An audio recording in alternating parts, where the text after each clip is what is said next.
Alright everybody, welcome back to another predictions video right here on GrappleNation. Of course, my name is Dominic, and today we're going to be looking at NXT TakeOver 31, the pay-per-view that is coming out on October 4th. Now, I don't typically mention the dates of a certain pay-per-view, however, I feel as though I am able to do so, considering October 5th, the day after, is my 20th birthday. Yeah, I know, I look like I just barely turned 12. However, it's my 20th birthday on October 5th, and so October 4th will be the final pay-per-view of my teenage years. So that's just something to note, I guess. And starting it off, we've got the NXT North American Championship as Damien Priest is set to take on Johnny Gargano. Now, if it was my choice, I would say Johnny Gargano wins this. However, it's not my choice, and I think that Damien Priest, he needs something. A part of me looks at Damien Priest and says, you aren't there yet, you know?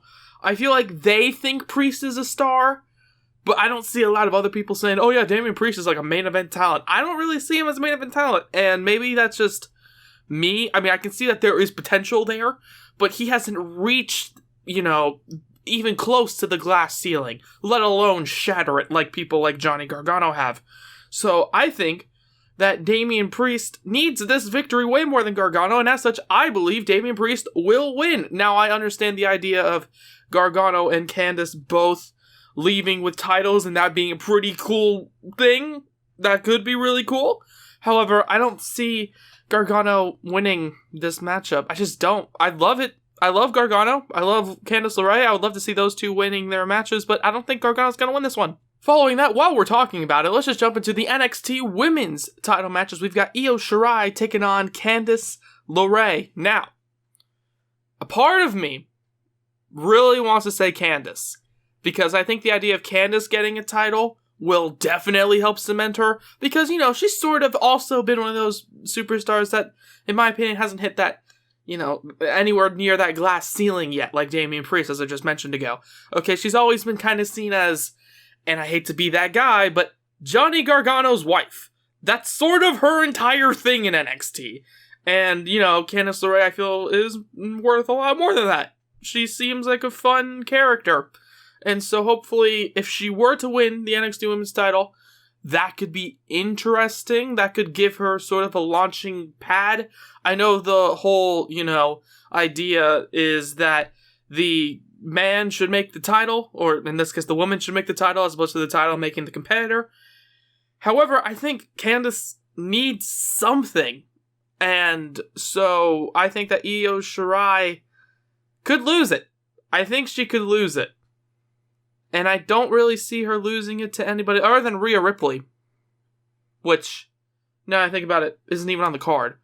But I could see Rhea Ripley eventually down the line beating Shirai. But right now, I think Candice is going to win. Maybe this seems like an obvious pick for Shirai to win. However, I think they're going to need a shock victory on the show. And I think Candice will be that shocking winner.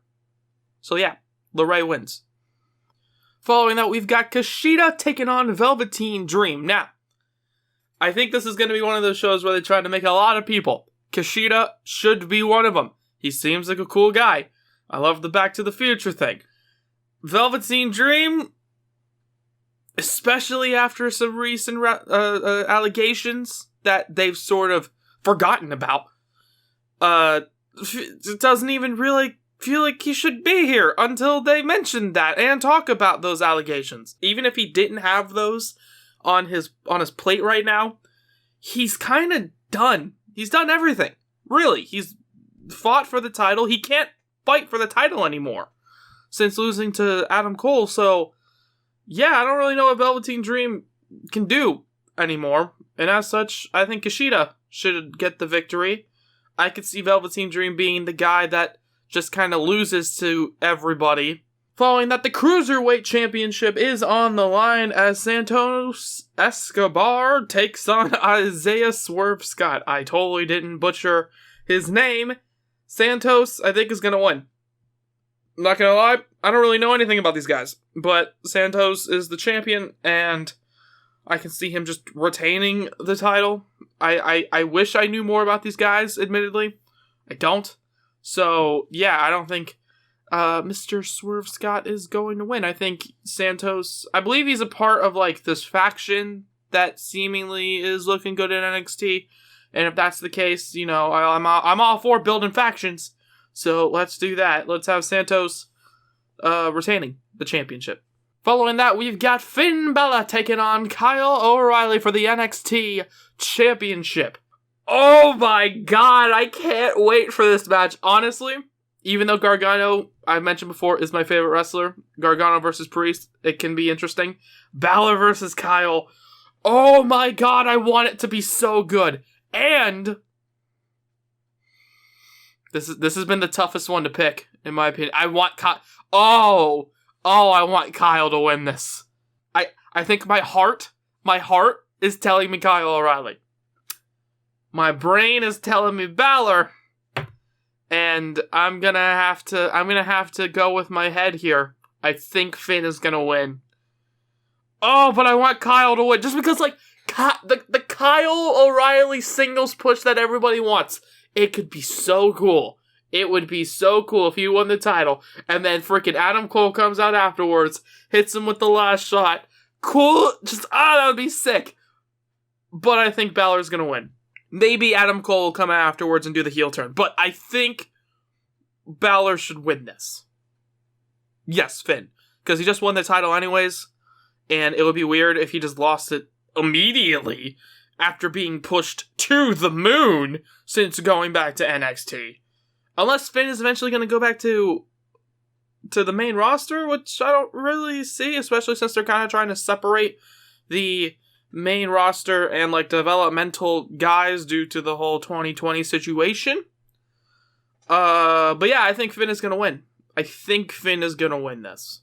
And ladies and gentlemen, that is it for our predictions video here, okay? All the matches in NXT TakeOver 31, hopefully every single one of them will knock it out of the park, just like hopefully our live reactions will be a lot of fun as well. So yes, I am going to have the live reactions even though it's the day before my birthday. However, that being aside, I do want to watch the show. I kind of said I would watch the show on the live reactions before, and I don't know, I find them to be fun. So yeah, hopefully we will have that fun on the live reaction show. Please tune in when the main show kicks off. Hopefully it'll be a lot of fun. But yeah, until next time, ladies and gentlemen, please let me know down in the comments below who you think is going to win this one, as I hold a highlighter for literally no reason. Please like the video, subscribe if you haven't already, but if you have, why not hit the bell to be notified of everything we do here on GrappleNation. Of course, my name is Dominic, and have a good day from GrappleNation. Bye-bye.